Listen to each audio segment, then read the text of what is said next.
হে চণ্ডাল, বিস্তৃত তব রুক্ষ আখি রাক্ষসী তুমি। বিধাতার দেওয়া এত সুখময় মম জন্মভূমি, হে রাক্ষসী কেড়ে নিতে চাও বুঝি?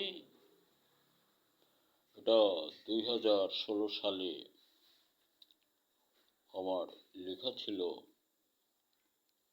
আজ মনে পড়ে গেল, তাই কিছু অংশ আবৃত্তি করলাম। বন্ধুরা আমার, শত সাবধানতার মধ্যে শুধু ভালোবাসা দিয়ে দেশকে সুন্দরের পথে আগায় নিতে হবে। বর্তমান নেতা যিনি আছেন, যিনি সরকার আছেন, ডক্টর ইউনূস সাহেব,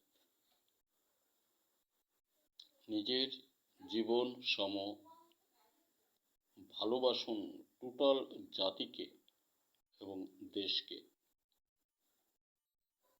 তাহলে বোধ করি আমাদের শান্তির প্রয়াসটুকু আচ্ছাদন করা যাবে। কারণ দেশটা খুব কঠিন পর্যায়ে চলে গিয়েছিল, যেখানে ধাবিত হয়েছিল।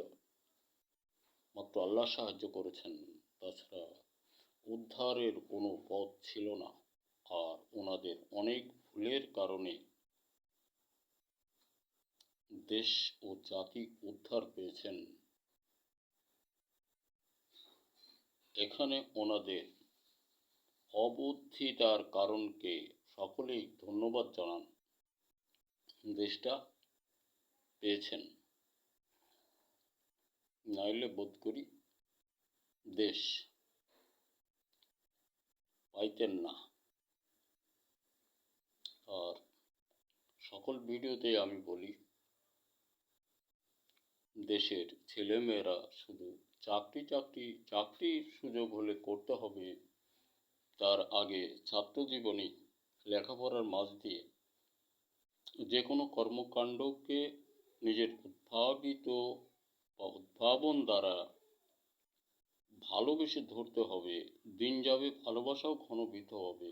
তাহলে যে কোনো পণ্য তৈরি হয়ে যাবে, ওটা বাজারজাত করলে নিশ্চিত মানুষ কিনতে বাধ্য হবে, কারণ সুন্দরে ভরবে।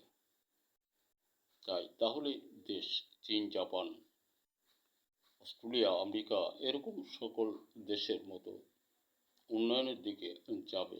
কারণ প্রযুক্তি আছে, তৈরি আছে, দেশ আছে, তৈরি নেই, দেশ নেই। কথাটা মাথায় রাখবে সকল ছেলেমেয়ে। ধন্যবাদ।